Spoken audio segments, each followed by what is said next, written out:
Hello, everyone. Welcome to another Mysterious Galaxy virtual event. I am Nick, the Director of Events and Digital Marketer for Mysterious Galaxy. Today, we are here for the launch of Bella Higgin's BELLE MORTE. Hi, Bella. Hi. Thank you so much for being here. Thank you for having me. Of course. I know for a lot of you who are probably watching, you'll notice that this is a little bit different than what we usually do. Just because Bella is in the UK and everything, we're doing a pre-recorded event. But luckily, we're going to be doing a premiere, as you see, and it will go live on the day of her launch. So in the future, happy book birthday, Bella. Thank you. Well, I guess my first question, tell us about, as this year is your debut novel, tell us a little bit about the book. So it's about a girl who signs up to a celebrity vampire mansion as a live-in blood donor to investigate the disappearance of her sister in the same house. So how did you find your writing process to be for this, especially since this was your first published book? I mean, no different than my normal one, really, which is write every day as much as possible, try and set a word count. Oh, goodness. Do you have a typical word count that you hit? Ideally, I like to aim for 5,000 words a day. Wow. I've had the odd occasion where I can go as high as 13,000 and, you know, oh my goodness. Doesn't happen often, but when it does, it's woo. I was going to say probably for some other new authors there, or authors who are, people who are hoping to become authors. That's a lofty number right there. 13,000 is a great number. Definitely not for everyone. Now, do you typically like to plot, or do you like to fly off the seat of your pants? No, I'm a plotter, 100% a plotter. I can't write without a plot. I tried, and no. How detailed do you get with your notes then for plotting? Ridiculously detailed. So a plan for a book for me can be 35 pages long. Oh, goodness.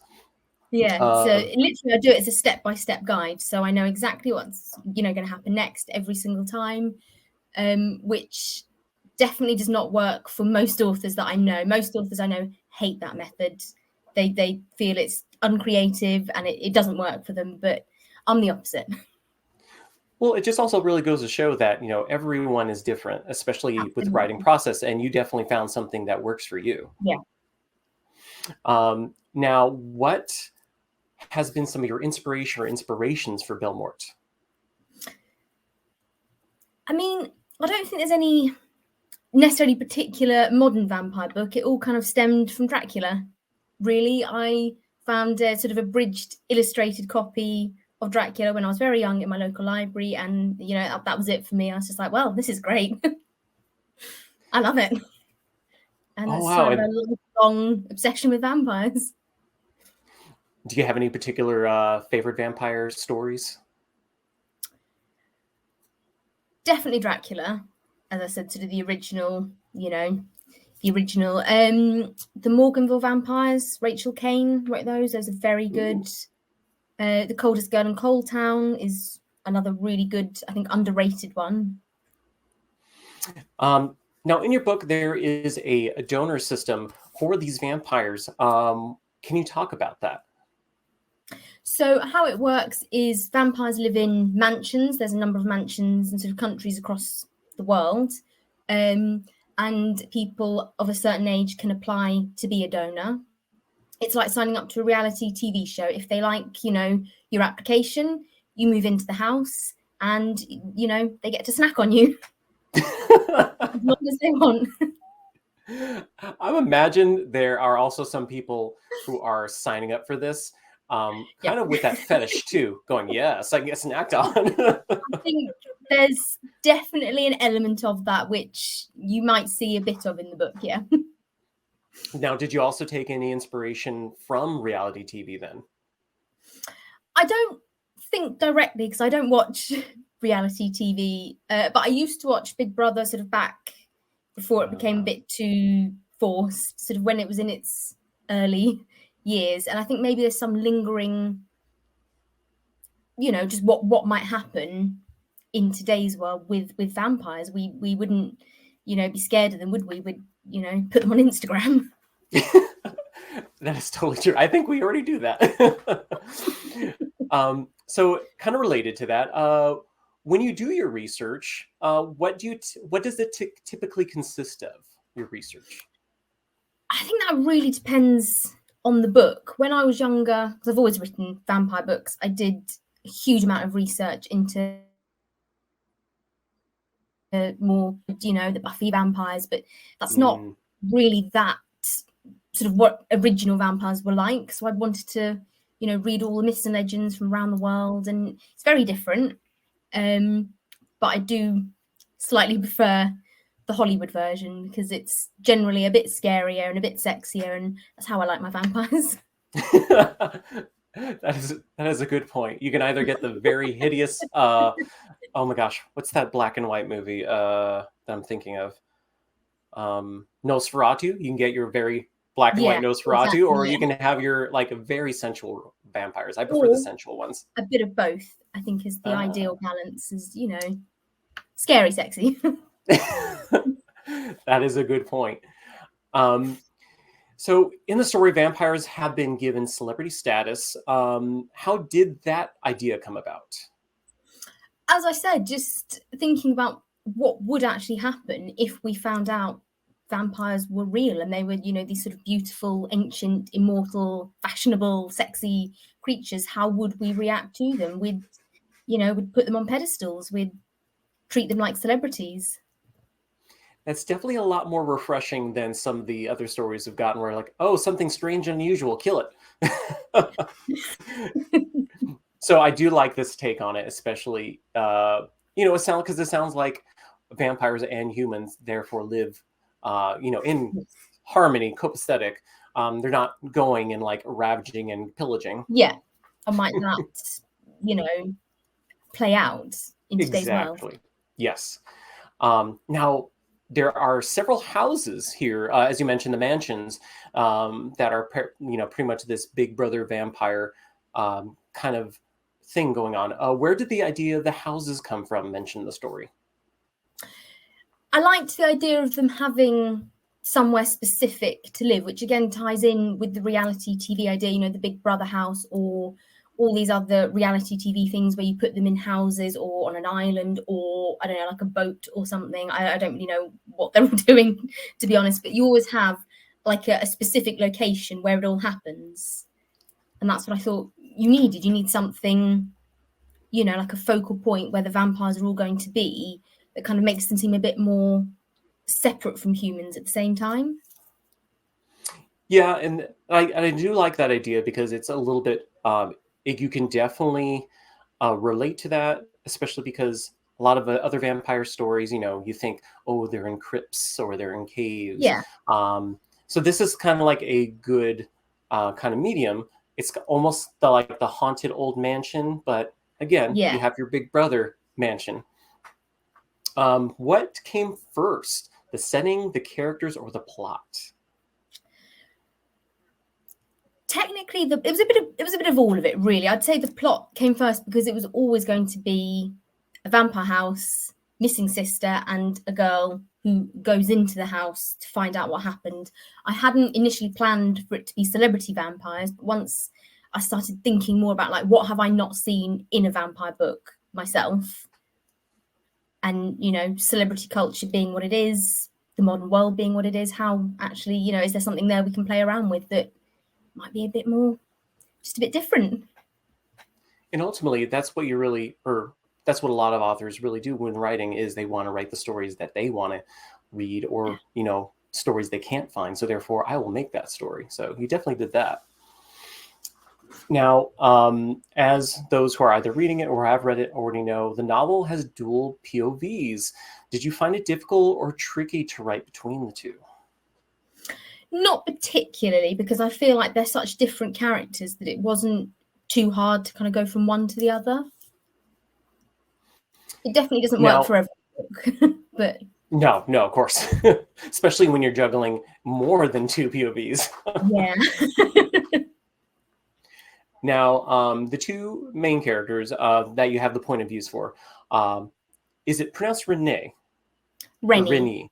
Rene. Yeah, Rene. Rene and Edmund. Was there any particular reason why you chose Rene to be a first person point of view, but then Edmund to be a third? Yeah. So as a character, Rene is quite emotional. She's very open. She wears her heart on her sleeve. Whereas Edmund is a lot more reserved. He has his guard up. He doesn't let people in the same way. So it's reflecting that. It's reflecting that he, he's like this and she's kind of, Now, was this a decision that you made from the start, or was this through like writing revisions that you're like, oh, I'm going to change it this way?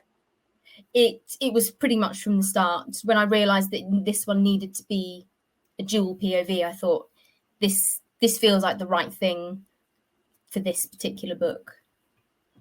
Perfect. Now, is there any particular character in the story that you'd say you identify with the most? And if so, why? I don't think there's any one particular one. I think there are things in all the characters that I like, and they've all got things that maybe I wouldn't like, but that, I like to think they're people that I could, sit down and have a drink with. Any particular one of them that you'd be like, oh yeah, I would totally, like 100% sit down and have a drink with you? Probably Jason, because I think everyone could sit down and have a drink with him. Perfect.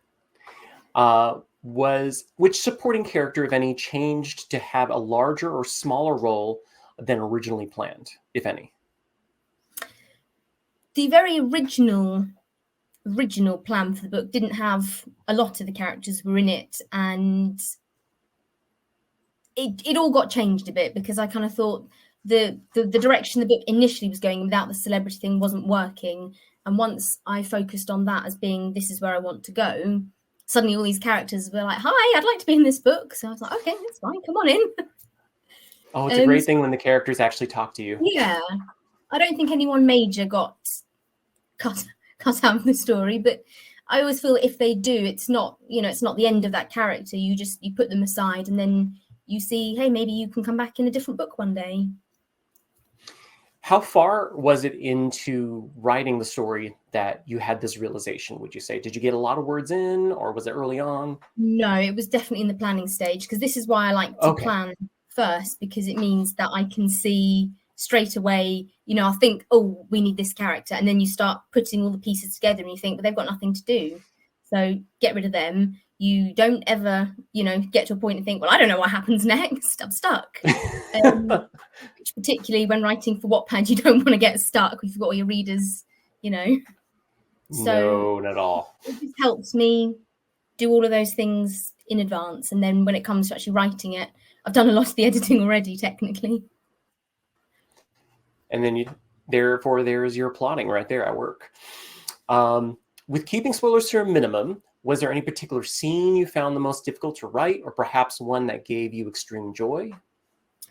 I don't think there was one that was particularly hard, but I'm always, I do always like writing the first kiss scenes, especially because it takes a while to build up in this one. So posting it to Wattpad and you have all your readers, reading it and saying, finally, the kiss. Yeah, that is a good point, because you definitely don't want to spoil it too early. And like, well, that was too easy. Come on, play a little bit. I like a bit of slow burn, a bit of tension. Exactly. Have you settled on a particular writing process? And if so, what does that consist of? Well, as we said, it's plotting beforehand, but typically when I get an idea, I don't write it straight away. I just put it down, put it in a folder, and I'm like, you just sit there and I'll just think about you. I mean, I've got so many folders just off camera here, and some of them, these are ideas that have been kind of slowly building up for years. And once anytime I think of anything that could be for that story, I add it to the folder, and eventually you end up with enough material that you can think, right, let's start trying to shape this into something and see what we can. We've got enough clay. Let's try and squish it into shape. Yeah, you let it ferment in your mind and on the paper. Do you typically like to write those down in notebooks or on scraps of paper, or do you type them out and put them away till later? It's always pen and paper for the notes. Mm-hmm. For some reason it works better. I don't know why, but yeah. So all the writing, actual main writing, is done on a laptop, but the note taking, pen and paper. Excellent. And again, it's just that what works for you. Yeah. So typically, if there's anyone out there watching this, maybe that work for you, maybe it won't. Just try it and Was see. there exactly? Was there any particular scene or cool bit of research that got cut during the revision process that you really wished made into the final product? Not with this one. The only real problem with it initially was it's too long, because when you write for Wattpad, you don't have to think about, traditional word counts. You can just go nuts. And as soon as I got the call saying, we'd like to acquire this, I was thinking, right, well, we're going to have to chop at least 40 to 50,000 words. So straight away I'm thinking, what scenes can go that aren't actually, maybe that important. So to be honest, by the time the publishers were saying to me, we need to cut some, I was like, I've already drawn up a list of scenes we can get rid of. Whatever deity bless editors, because they have a hard job ahead of them. Now, I don't have a copy of Belle Morte in front of me because we haven't gotten our shipment yet, unfortunately. But I want to talk about that cover. It's very fetching. Yes, exactly. So what can you tell us about it? Did you have any feedback into the design process, or was this something that the publisher kind of worked with? What can you say? They mostly sort of handled it. They kind of asked, is there like a color scheme that we think would work? And I was always quite keen on sort of black and red, because I quite like that slightly gothic look. And then they just sort of came back, we talked about colors, and then they came back with 4 design options, and it was really a very easy choice as soon as I saw that one. I mean, you've seen it, it's lovely. It is very lovely. And yeah, black and red totally makes sense from a gothic standpoint, and especially because, hey, it's a story about vampires, so black and Exactly. red. Now that Belle Morte is out there, what advice do you have for those interested in writing a book? Finish it. Finish. I know it's hard. It could be so hard sometimes when the words aren't coming, but you have to finish it, because you can edit bad writing, but you can't edit a blank page because there's nothing there. And I'm a very firm believer that talent is fantastic, but perseverance is more important, because you're going to have to write a book, put it out there in the world, and it's probably going to be rejected, because most new books are, and you have to keep doing that potentially for years. And that is not easy. So you have to be able to pick yourself up each time and say, no, I'm going to keep going. I think that's perfect advice. Especially, I've heard that so many times from authors: perseverance, just keeping at it. A little bit of developing thick skin, because rejection will definitely happen. And so once you get your first one, it's, don't be sad, because rejections will come. Yeah, I mean, I was 17 when I first started submitting to publishers, so it's been a long road. Oh no, I can only imagine how 17 self was like, no. For the first one, and then once you get to quite a few more, it becomes like, all right, another one, fine. Yes, you're like, add it to the pile. That's going to go for posterity. Yeah, I've still got all the rejection letters. Oh my goodness. Now, did the pandemic in any way affect the book's writing or revision? Not for me, because I already work mostly from home, because I'm pretty much writing full time anyway. So I could just stay here in my little office and just, keep going. Oh, that's wonderful. Because we definitely heard from either, authors or, people who do graphic novels that, definitely change how they write, because they usually like to be in like a coffee shop, or they had to be in an office setting. So at least for you, it just sounds like, oh, I have more reason to stay home and continue writing.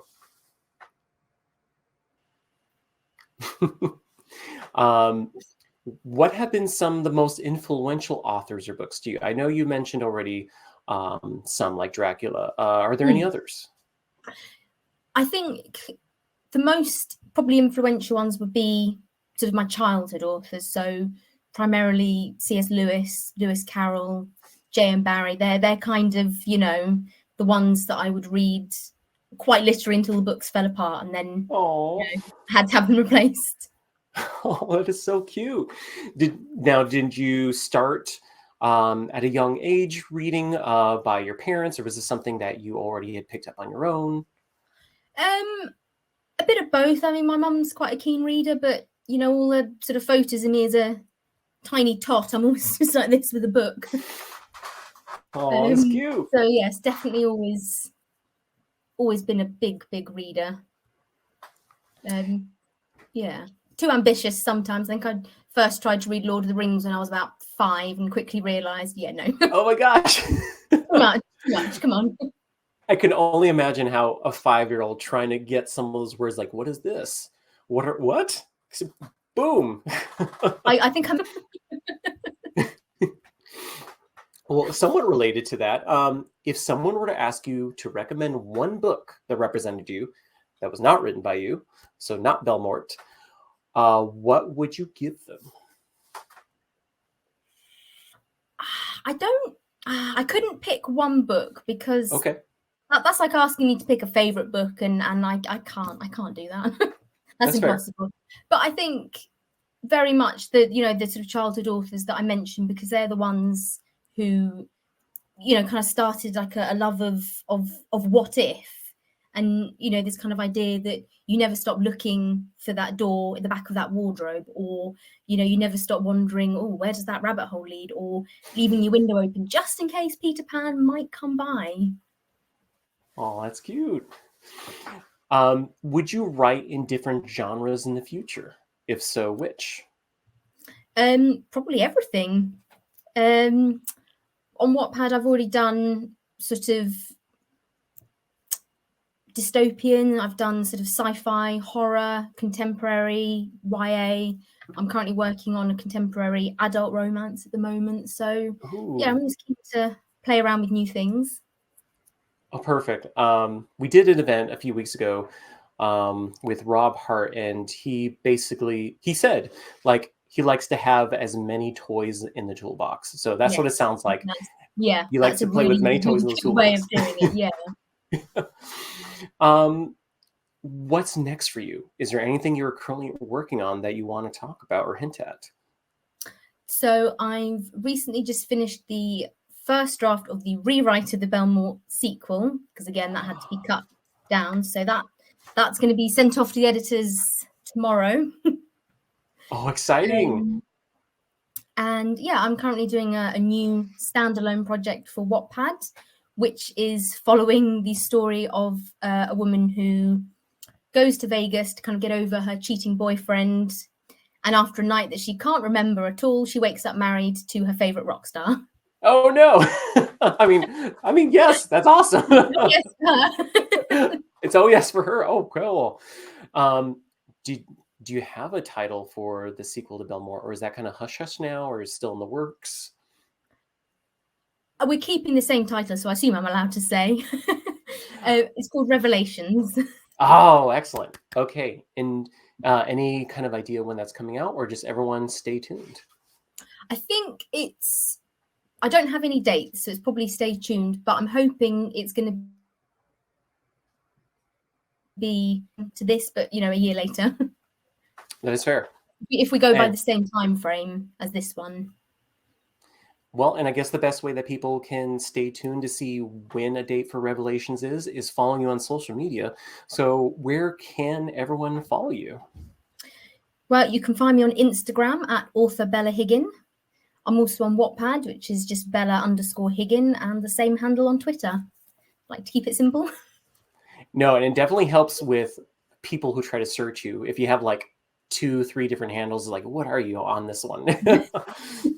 Especially if someone already took your name and you have to be like, blah, blah, blah, author, or blah, blah, blah, on one. Or well, they always did on Instagram. I tried to put Bella Higgin author and it was taken. I thought, we'll do it the other way around then. Rats.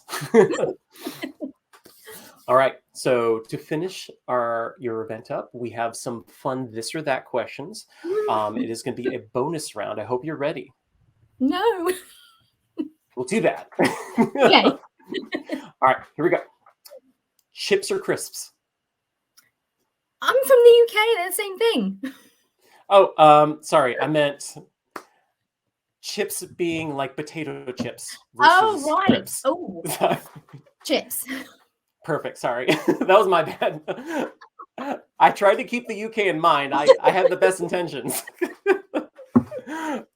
Ketchup or brown sauce? Neither. I hate Gasp. condiments. I don't eat condiments. Okay, that's Except fair enough. barbecue sauce. I love barbecue sauce. That is good. Tea or coffee? Neither. Don't drink hot Man. drinks either. I'm weird. I know. I'm a disgrace to England. I don't drink tea. Don't tell the Queen. Chocolate or vanilla? Chocolate or vanilla? Chocolate. Perfect. Excellent. We get to keep you then. Full English breakfast or toast? Full English breakfast. Cats or dogs? Cats. Yay. Hardcover or paperback books? Hardcover. Pullover or zip-up hoodies? Toughy, Zip up. right? Lounging on the beach or cabin in the woods? Cabin in the woods. Hate sunbathing. Friends to Get lovers bored. or enemies to lovers? Ooh. Enemies to lovers. And lastly, superhero or supervillain? Supervillain turned superhero. Plot twist. Oh, wonderful. Oh, thank you so much, Bella. I wish I had more questions for you, but you blew my brain with everything you answered. Again, congratulations on Thank you. Belle Morte's birthday. I'm looking forward to seeing your second one come out when that eventually does. So am I. Exciting. And thank you, everyone who has tuned in. Don't forget, you can definitely get your own copy of Belle Morte here at Mysterious Galaxy. We still have some also fun bookmarks of Belle Morte until supplies last. So hopefully you can get one of those as well. And we will see you next time in a galaxy far away. Bye.